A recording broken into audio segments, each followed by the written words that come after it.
Hi.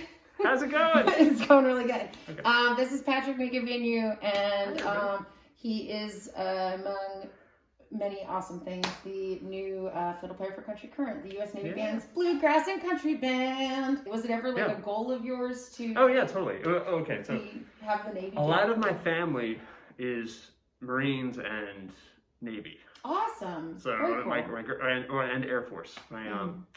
My grandfather was Air Force, Army Air Corps during the Second World War. I was in Tinian.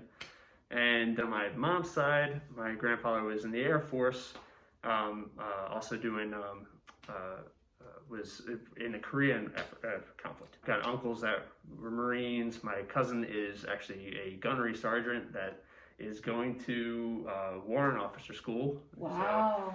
So he's going to become a warrant officer. So this is like an amalgamation of a family legacy plus your it's very cool. Talent. Yeah. Well, I mean, I always wanted to find a way to serve my country, but I play the fiddle. That's right.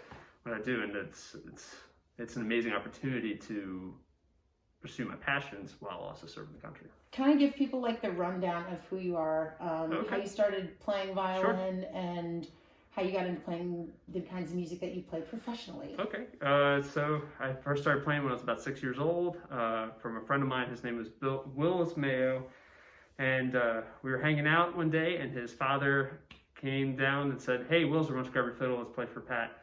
And I was blown away, and I wanted to play right then and there. So I told my parents I wanted to play, and then they went and got me some violin lessons, bought me a fiddle, and I started doing a little bit of the classical thing. I was not digging it so much, and then when Willis had told me that he was taking lessons from a woman, her name was Amy Hopkins, and she was based in New Freedom, Pennsylvania. And so I would go up there every week, and she would teach me 2 tunes a week. Wow. And I loved it. I was blown away. And she just fostered this love of old time streaming. She would be the kind of woman that would get up on top of a barn and roof the barn and then teach a fiddle lesson. Oh my God. Very, very cool. She sounds like my idol. I want to be her when I grow up. I want to be her. So. And I went on to another teacher. His name was Troy Engel, and Troy worked with Patty Loveless, a bunch of other folks. Once he moved down to Nashville, and he taught me a lot more about bluegrass music. And then I started playing out on the road right around the time I was like 15, 16.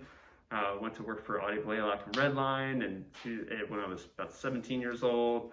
I worked with him for 12 years. Then during that time, I also went to college and got my degree in jazz performance from Towson University. And then came back, and for a few years while Redline was kind of on hiatus, we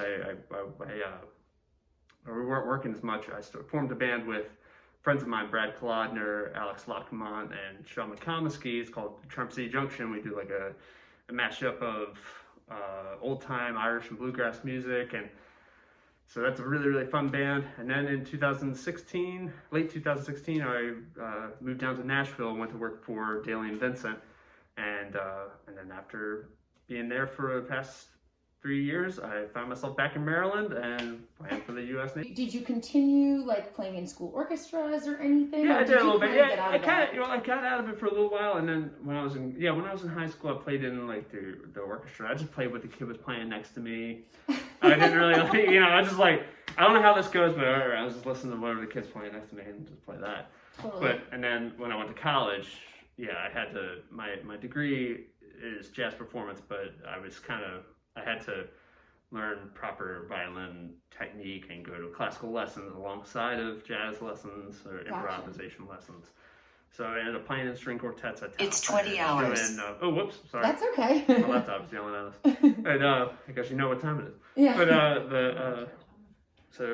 and then playing in string quartets when I was in college, and then doing stuff with the Towson University Orchestra and all that, along with doing stuff for combos, jazz combos, and stuff like that. Did you like it, or did you I loved hate it. it? Oh, no. I had a teacher. You're like, I had to play these string quartets, and I had to take these classes. No, not at all. No, actually, I gotta say, because I guess back when I was younger, it definitely left like I had like and also the stigma, the attitude of like, like, oh, they read music and whatever, but when I went to college, my professor, his name was Dr. Jeffrey Howard, he really bridged that gap for me and awesome. kind of rekindled the love of music for me, of like, so, he kind of opened my eyes to say, there's so much out there in the world, and if you work on these skills,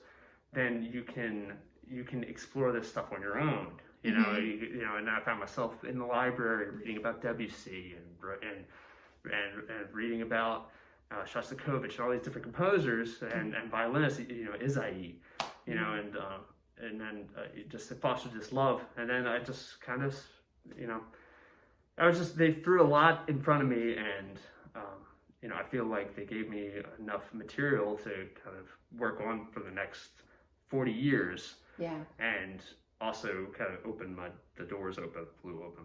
Definitely. This is something that I encounter a lot with my colleagues who either like jump the classical ship or have like a foot in both worlds, where they play classical music, but they also are really in love with jazz playing or get really into Irish fiddling or whatever their other pursuit is. Yeah. They never really see their classical technique as a negative thing when it comes to jumping the gap. Like it gives you a more cohesive vocabulary to speak your language. Oh, totally, absolutely. So, and exactly. I think I see it in your playing because you have excellent technique. It's this ability to really define your own sound. It's like once you have the tools, all of the tools available to you, you can create a masterpiece. But until you kind of like understand the tools completely. Exactly.